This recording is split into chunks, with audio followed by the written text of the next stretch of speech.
வணக்கம் and welcome to cinema matrix. இந்த வீடியோவில் எதை பற்றி பார்க்க போகிறோம் அப்படின்னா, அடிக்கடி பிக் பாஸ் விதிமுறைகளை கண்டஸ்டன்ட்ஸ் வந்து மீறதை நம்மளால் பார்க்க முடியுது.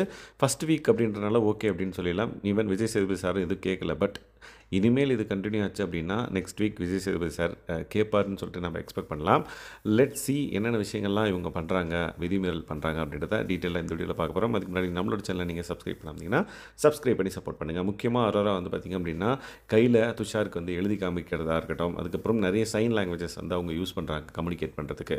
ஸோ அது வந்து பார்த்திங்க அப்படின்னா ஒரு கட்டத்தில் லைக் ரெட் கார்டும் கொடுக்கப்பட்டது. எங்கே ஒரு தடவை பிக் பாஸ் சீசன் 7ன்னு நினைக்கிறேன். அதில் லைக் ரவீனாவோட யாரோ ஒரு சித்தி வந்து கோட்வேர்டில் வந்து பேசியிருப்பாங்க. ஸோ அதெல்லாம் வந்து பார்த்திங்க அப்படின்னா பிக் பாஸ் விதிமுறைகளுக்கு உட்பட்டது கிடையாது. அதனால் இந்த மாதிரி ஏதாவது பண்ணாங்க அப்படின்னா ரெட் கார்டு வாங்குறதுக்கும் வாய்ப்பு இருக்குது.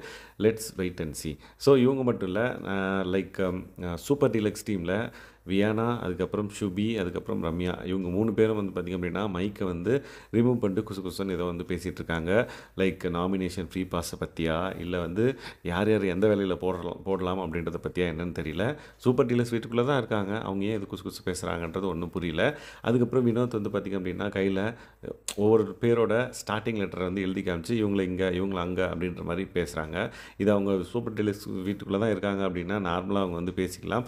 பட் ஏன் அப்படி பண்ணுறாங்க அப்படின்னு தெரியல. ஸோ அது மட்டும் இல்லாமல் லைக் ஒவ்வொருத்தர்கிட்டையும் வந்து பார்த்திங்க அப்படின்னா மைக்கை வந்து மாட்டுங்க, சரியாக மாட்டுங்க அப்படின்னு பிக் பாஸ் வந்து அதிகமாக சொல்கிற மாதிரி தெரியுது. லைவ் பார்க்கும்போது தெரியுது. ஒரு டைலாக் 2 பேர் பேசிகிட்டு இருக்காங்க அப்படின்னா வேறு எங்கேயோ யாருக்கோ மைக்கை சொல்கிறதெல்லாம் அப்படியே கேட்குது. ஸோ இது வந்து ஃப்ரீக்வெண்ட்டாக கேட்குறனால கண்டிப்பாக பிக் பாஸ் இல்லைனா விஜய் சேதுபதி சார் இதுக்கான ஆக்ஷன் எடுப்பார் அப்படின்னு சொல்லிட்டு நம்ம பண்ணலாம். ஸோ நீங்கள் என்ன நினைக்கிறீங்க இந்த பர்டிகுலர் இஷ்யூவை பற்றி? பிக் பாஸ் வீட்டுக்குள்ளே இப்போ இருக்கிற கண்டஸ்டன்ட்ஸ் வந்து விதிகளை வந்து மீறுதல் தான் ஃபஸ்ட்டு குறியாக இருக்காங்க அப்படின்றது என்னோட கருத்து. உங்களோட கருத்து என்னன்றதை மறக்காமல் இந்த வீடியோவில் கமெண்ட் பண்ணுங்கள். இந்த மாதிரியான பிக் பாஸ் அப்டேட்ஸ்க்கு நம்மளோட சேனலை சப்ஸ்கிரைப் பண்ணாமல் சப்ஸ்கிரைப் பண்ணி சப்போர்ட் பண்ணுங்கள். தேங்க்ஸ் கைஸ், பாய்.